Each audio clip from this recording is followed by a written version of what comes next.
بسم اللہ الرحمن الرحیم۔ السلام علیکم۔ جوانی، عمر، مال اور علم کے متعلق سوال ہوگا۔ میری بہن، ذرا اس وقت کو بھی یاد کیجیے جب جہنم بھڑکا دی جائے گی اور پولیس رات قائم کر دی جائے گی اور اعمال دھونے کے واسطے میزان رکھ دی جائے گی اور ایک ایک پائی اور ایک ایک سانس کا حساب لیا جائے گا۔ حدیث شریف میں آتا ہے، حضور کریم صلی اللہ علیہ وسلم نے فرمایا، ابن آدم یعنی کسی بھی آدم کے قدم قیامت کے دن اس وقت تک حرکت نہیں کر سکیں گے جب تک کہ اس سے 5 چیزوں کے بارے میں سوال نہ کر لیا جائے گا۔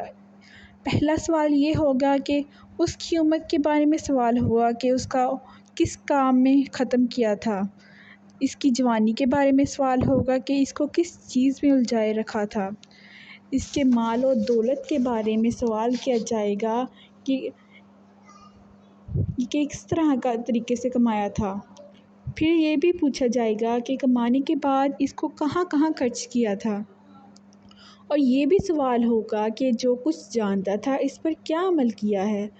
اور اس بات کو یاد کیجیے، جب جہنم کو چلایا جائے گا اور 70,000 لگام ڈال کر اس کو کھینچا جائے گا اور ہر ایک لگام پر 70,000 فرشتے اس کو کھینچنے کے واسطے لگا ہوا ہوگا۔ اور اسی طرح کو اللہ تعالیٰ فرماتے ہیں، اس روز جہنم کو لایا جائے گا اور اس روز انسان کو سمجھ آئے گی اور اب سمجھ آنے کا موقع کہاں رہا ہے۔ کہے گا کہ کاش میں اس زندگی کے لیے کوئی عمل نیک آگے بھیج لیتا، بس اس روز نہ تو خدا کے عذاب کے برابر کوئی عذاب دینے والا نکلے گا اور نہ اس کے جکڑنے کے برابر کوئی جکڑنے والا نکلے گا، اور جو اللہ کے فرما بردار تھے ان کو ارشاد ہوگا، اے اطمینان والی روح، تو اپنے پروردگار کے جو رحمت کی طرف سے چل اس طرح سے کہ تو اس سے خوش ہو اور وہ تجھ سے خوش، پھر ادھر چل کر تو میرے خاص بندوں میں شامل ہو جا اور میری جنت میں داخل ہو جا۔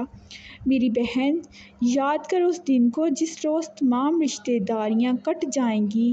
اسی کو حق کے اللہ تعالیٰ فرماتے ہیں، جس روز آدمی اپنے بھائی سے اور اپنی ماں سے اور اپنے باپ سے اور اپنی بیوی سے اور اپنی اولاد سے بھاگے گا، یعنی کوئی کسی کی ہمدردی نہ کرے گا۔ ان میں سے ہر ایک شخص کو اپنا ہی ایسا مشغلہ ہوگا جو اس کے دوسرے کی طرف متوجہ نہ ہونے دے گا۔ کتنے یار اور سہیلیاں جن کے بغیر ایک گھڑی گزارنا بھی مشکل ہو جاتا تھا، آج دشمن بن جائیں گے، مگر متقی اور پرہیزگار لوگوں کی دوستیاں بحال رہیں گی۔ شکریہ۔